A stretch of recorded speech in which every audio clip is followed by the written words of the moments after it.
বন্ধুরা, একবার ক্ষীরসাগরের উপর ভগবান বিষ্ণু এবং মাতা লক্ষ্মী বিশ্রাম নিচ্ছিলেন। তখন মাতা লক্ষ্মী ভগবান বিষ্ণুকে জিজ্ঞাসা করেন, হে প্রভু, আজ আমার মনে একটা সংশয় জাগেছে। একমাত্র আপনিই পারেন আমার এই মনের সংশয় দূর করতে। তখন ভগবান বিষ্ণু বলেন, হে প্রিয়া, তোমার মনে যা প্রশ্ন আছে তুমি আমায় নির্দ্বিধায় জিজ্ঞাসা করো। আমি তোমার সব প্রশ্নের সমাধান অবশ্যই করব। তখন দেবী লক্ষ্মী বলেন, হে প্রভু, কোন অভিশাপের কারণে নারীদের ঋতুস্রাবের সময় এত যন্ত্রণা ভুগতে হয়? এবং আমার দ্বিতীয় প্রশ্ন হলো, একজন রজস্বলা নারী কোন কাজগুলি করা উচিত নয় যার ফলে তার পাপ লাগে? তখন ভগবান বিষ্ণু বলেন, হে দেবী, আজ তুমি মানবজাতির কল্যাণের জন্য একটি খুব ভালো প্রশ্ন জিজ্ঞাসা করেছ। আজ আমি তোমায় একটি গল্প শোনাবো, যে গল্প শুনলে তুমি তোমার সব প্রশ্নের সমাধান পেয়ে যাবে। তখন মাতা লক্ষ্মী এই গল্পটি শোনার জন্য খুবই আগ্রহ প্রকাশ করলেন। তখন ভগবান বিষ্ণু বললেন, হে দেবী, এটি অনেক পূর্বকালের কথা। মধ্যদেশে একটি সুন্দর নগরী ছিল। সেই নগরে দেবশর্মা নামে একজন ব্রাহ্মণ বাস করতেন। দেবশর্মার কাছে সমস্ত শাস্ত্র ও বেদের জ্ঞান ছিল। তিনি একজন বুদ্ধিমান, জ্ঞানবান তথা ধর্মীয় কাজে অত্যন্ত তৎপর ছিলেন। সমস্ত বর্ণের লোকেরা তাকে অনেক শ্রদ্ধা করতেন। তিনি প্রত্যেক দিন দান ধ্যান, পূজা অর্চনা এবং যজ্ঞ করতেন। দেবশর্মার পত্নীর নাম ছিল সুকন্যা। তিনি অত্যন্ত চরিত্রবান, গুণবান এবং ধার্মিক মহিলা ছিলেন।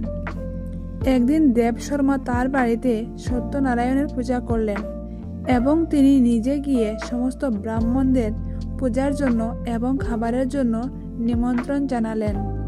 এরপর পূজার দিন সমস্ত ব্রাহ্মণদের পূজা করেন এবং তাদের সম্মানিত করেন এবং তাদেরকে মিষ্টান্ন ভোজন পরিবেশন করেন।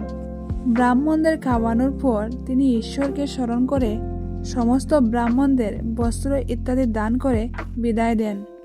এরপর সমস্ত ব্রাহ্মণগণ তাদেরকে আশীর্বাদ করে এখান থেকে চলে গেলেন। এরপর ব্রাহ্মণ যখন নিজের বাড়ির সামনে দাঁড়ালো, এরপর সে দেখলো তার বাড়ির সামনে একটি কুকুর ও একটি ষাঁড় কথা বলছে। ব্রাহ্মণ যখন কুকুর ও ষাঁড়ের কথা শুনল, তখন তিনি খুবই অবাক হলেন। সেই কুকুর ও ষাঁড়টি তার পিতামাতা ছিলেন। তারা পূর্বজন্মের পাপের ফলে কুকুর এবং ষাঁড় হয়েছিলেন। তখন সেই ব্রাহ্মণ মনে মনে ভাবতে লাগলেন, এরা দুইজন আমার মা এবং বাবা, যারা পশু হয়ে আমার ঘরে এসেছে। কিন্তু কি কারণে এদের দুজনের শরীর পশুর শরীর প্রাপ্ত হয়েছে? আর এদের দুজনের মুক্তির জন্য আমি কি করতে পারি? এই চিন্তা ব্রাহ্মণের সারা রাত ঘুম হয় না এবং তিনি ভগবানকে স্মরণ করতে লাগলেন। তিনি ভাবলেন যে একমাত্র মুনি বশিষ্ঠ আমার পিতামাতার মুক্তির সমাধান বলতে পারেন। এই কারণে সকাল হওয়ার সাথে সাথে দেবশর্মা স্নান করে মুনি বশিষ্ঠের আশ্রমে পৌঁছে গেলেন। আশ্রমে আসার সাথে সাথে মুনি বশিষ্ঠ দেবশর্মাকে স্বাগত জানালেন এবং বললেন, হে ব্রাহ্মণ শ্রেষ্ঠ, তুমি কি কারণে এসেছো আমাকে বলো। তোমাকে দেখে খুবই চিন্তিত মনে হয়েছে। তোমার দুঃখের কারণ বলো। দেবশর্মা বলেন, হে মুনিবর, আপনার দর্শনে আজ আমার জীবন সার্থক হয়েছে। হে মুনিবর, আজ আমি আপনার কাছে একটি সংশয় নিয়ে এসেছি। শুধু আপনিই পারেন আমাকে এই দুঃখ থেকে বের করতে। আমি খুবই দুঃখী এবং দুর্বল হয়ে পড়েছি। মুনি বশিষ্ঠ বলেন, হে ব্রাহ্মণ, দুঃখ করার কোনো কারণ নেই। তোমার মনে যে আশঙ্কা রয়েছে তা বিনা দ্বিধায় আমাকে প্রকাশ করো। আমি অবশ্যই তোমার আশঙ্কার দূর করার চেষ্টা করব। দেবশর্মা বলেন, হে মুনিবর, কাল আমি আমার বাড়িতে ভগবান বিষ্ণুর আরাধনা করলাম এবং অনেক ব্রাহ্মণ ও ক্ষুধার্ত লোকেদের খাওয়ালাম। তখন একটি কুকুর এবং একটি ষাঁড় আমার বাড়ির সামনে দাঁড়িয়ে কথা বলছিল। প্রথমে কুকুরটি ষাঁড়কে বলেছিল, হে স্বামী, আজকে যে ঘটনাটি ঘটল সেটি আপনি শুনুন। আমাদের ছেলের বাড়িতে ব্রাহ্মণদের ভোজনের জন্য যে দুধ রাখা হয়েছিল, এই দুধের পাত্রে একটা সাপ বিষ ঢেলে দিয়েছিল, যেটা দেখে আমার খুব খারাপ লাগলো। এই দুধ দিয়ে খাবার তৈরি হওয়ার কথা ছিল। যদি সবাই খেয়ে ফেলতো তাহলে তারা সবাই মারা যেত। তাই আমি পাত্রের সমস্ত দুধ পান করলাম। যখন বৌমার দৃষ্টি আমার দিকে পড়ে, তখন আমাকে এমন মারধর করে যে আমার শরীর ভেঙে যায়। আমি খুব ব্যথা পেয়েছিলাম, সেই জন্য আমি আস্তে আস্তে হাঁটছি।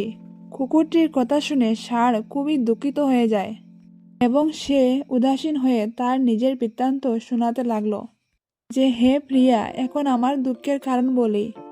আমি আমার পূর্বজন্মে এই ব্রাহ্মণের পিতা ছিলাম।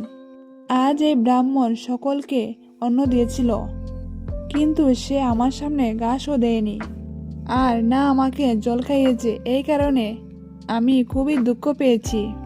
তারপর দেবশর্মা বললেন, আমার বাবা মাকে কুকুর এবং ষাঁড় রূপে দেখে আমার খুবই দুঃখ লেগেছে। আমি সারা রাত ঘুমাতে পারিনি। আমি সারাটা রাত শুধু এটাই চিন্তা করে গেছি, আমি কোনো পাপ করিনি, সর্বদা ধর্মকর্ম করেছি, তবুও আমার পিতামাতাকে কেন এইভাবে কষ্ট পেতে হচ্ছে। এই কারণে আজ আমি আপনার কাছে এসেছি। দয়া করে আপনার যোগশক্তি দিয়ে আমাকে বলুন, আমি আমার পিতামাতাকে কিভাবে রক্ষা করতে পারবো। তাদের মুক্তি লাভের জন্য আমি কি কর্ম করব।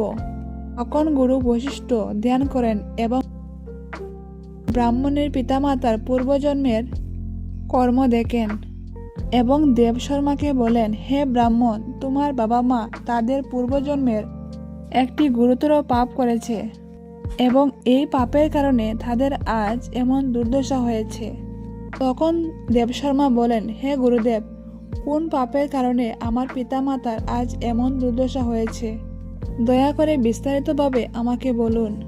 তারপর মুনি বশিষ্ঠ বলেন, হে ব্রাহ্মণ দেবতা, এই ষাঁড় যিনি তোমার পিতা, তিনি পূর্বজন্মে কুণ্ডিল নগরের শ্রেষ্ঠ ব্রাহ্মণ ছিলেন। তিনি একাদশীর দিনে একটি ব্রত রেখে ভোজন করেন। একাদশীর এই দিনে তিনি কোনো দান ধর্ম করেননি। দ্বারে আসা গরুকেও তিনি খাওয়াননি। তিনি পূর্বপুরুষের শ্রাদ্ধও করেননি। পূর্বজন্মে তোমার পিতা ঋতুস্রাবের সময় তোমার মায়ের সঙ্গে সহবাস করেছিলেন এবং এই পাপের কারণে তিনি এই জন্মে ষাঁড়ের রূপ প্রাপ্ত করেছেন। এবার তুমি তোমার মায়ের কথা শুনো। তোমার মা রজস্বলা হওয়া সত্ত্বেও তিনি ভগবানের পূজা করেছিলেন এবং তার তুলসীকে জল দিয়েছিলেন, ভগবানের জন্য ভোগ রান্না করেছিলেন। এই জন্য তার মহাপাপ লাগে। ঋতুস্রাবের সময় একজন নারীর পূজা করা উচিত নয়। মাসিকের সময় 3 দিনের জন্য সে অপবিত্র হয়ে যায়। এই 3 দিন মহিলাদের চুল দেওয়া উচিত নয় এবং পূজা পাঠ করাও উচিত নয়, তাহলে স্বামীর আয়ু কমে যায়। গুরু বশিষ্ঠ বলেন, এই পাপের কারণেই তোমার পিতামাতা দুজনেরই ষাঁড় এবং কুকুর রূপে জন্ম হয়েছে। তখন দেবশর্মা বলেন, হে মুনি বশিষ্ঠ, এখন আমাকে আমার পিতামাতার মুক্তির পথ বলুন। মুনি বশিষ্ঠ বলেন, যে কোনো অমাবস্যার দিনে তোমার পিতামাতার শ্রাদ্ধ করুন, গরুর সেবা করো এবং গোমাতাকে মিষ্টি খাওয়ান। তোমার পিতামাতার মুক্তির জন্য ঈশ্বরের কাছে প্রার্থনা করো। তারপর দেবশর্মা গুরুদেবের কথা মতো এই কাজগুলো করে এবং তার পিতামাতা সমস্ত পাপ থেকে মুক্তি পেয়ে যায়। ভগবান বিষ্ণু মাতা লক্ষ্মীকে বলেন, হে দেবী, রজস্বলা স্ত্রীর কোন কাজগুলো করা উচিত নয় এবার আমি তোমাকে বলবো এবং কি কারণে মহিলাদের মাসিক ধর্ম হয়। যুগে কালকে নামক একজন প্রসিদ্ধ দানব ছিল। রাক্ষস হওয়ার কারণে তার স্বভাব ছিল প্রচণ্ড উগ্র আর সে সর্বদা যুদ্ধ করার জন্য তৎপর থাকত। একদিন সমস্ত দানব মিলে বৃত্তাসুরের সঙ্গে স্বর্গীয় জগতে আক্রমণ শুরু করে। রাক্ষসদের কাছে খুবই শক্তিশালী এবং ভয়ঙ্কর অস্ত্র ছিল, যার মোকাবিলা দেবতারা করতে না পেরে ব্রহ্মদেবের কাছে চলে যান। ব্রহ্মদেব তাদের রাক্ষসদের পরাজিত করার সমাধান জানিয়ে বললেন, ইন্দ্রদেব, আপনি এই মুহূর্তে মহর্ষি দধিচির কাছে যান। তখন সমস্ত দেবতা মহর্ষি দধিচির আশ্রমে যান এবং মহর্ষি দধিচির কাছে অস্ত্র প্রদান করার জন্য অনুরোধ করেন। দেবর্ষি দধিচি সংসারের কল্যাণের জন্য তার দেহের অস্থি থেকে অস্ত্র তৈরি করেন। তার কাছে থাকা সমস্ত অস্ত্রগুলির মধ্যে এই অস্ত্রটির নাম হলো বজ্র অস্ত্র। তারপর দেবতারা সেখান থেকে অস্ত্র নিয়ে সবাই মিলে অসুরদের সাথে যুদ্ধ করে। যার ফলে রাক্ষসরা আতঙ্কিত হয়ে সেখান থেকে চলে যান। পর দেবরাজ ইন্দ্র বৃত্তাসুরের মুখোমুখি হন। উভয়ের মধ্যে প্রচণ্ড যুদ্ধ শুরু হয়। দেবরাজ ইন্দ্র তার বজ্রপাত দিয়ে বৃত্তাসুরকে আক্রমণ করেন। বৃত্তাসুর মারা যাওয়ার সাথে সাথে ব্রহ্ম হত্যার পাপ তার শরীর থেকে বেরিয়ে আসে এবং ইন্দ্রদেবের শরীরে প্রবেশ করে, যার ফলে ইন্দ্রদেবের ব্রহ্ম হত্যার পাপ লাগে। এরপর ইন্দ্রদেব ব্রহ্মাকে এই ব্রহ্ম হত্যার পাপ থেকে মুক্তি দিতে বলেন। এরপর ভগবান ব্রহ্মা ওই ব্রহ্ম হত্যাকে ইন্দ্রদেবের দেহ থেকে বের হয়ে যাওয়ার নির্দেশ দেন। আর ওই ব্রহ্ম হত্যা ইন্দ্রদেবের শরীর থেকে বেরিয়ে ভগবান ব্রহ্মার সামনে এসে দাঁড়ায়। তিনি ব্রহ্মাদেবকে বলতে লাগলেন, হে পরম পিতা, এখনো পর্যন্ত আমি বৃত্তাসুরের দেহে বাস করেছিলাম।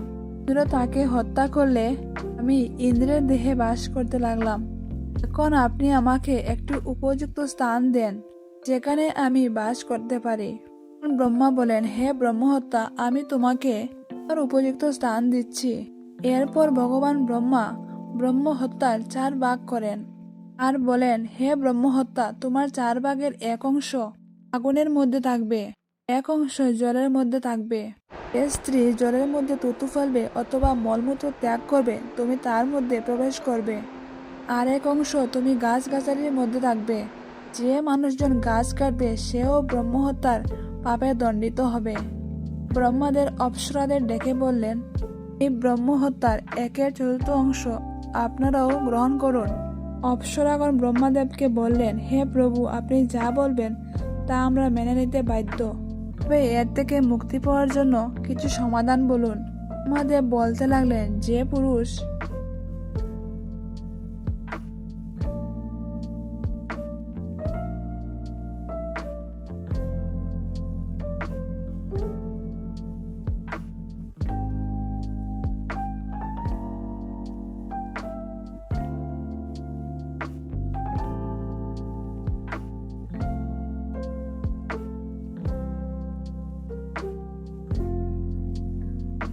বন্ধুরা, এই ভিডিওটি আপনাদের কেমন লাগলো আমাকে কমেন্টে জানাবেন এবং ভালো লাগলে একটা লাইক করবেন এবং সাবস্ক্রাইব করে আমার পাশে থাকবেন।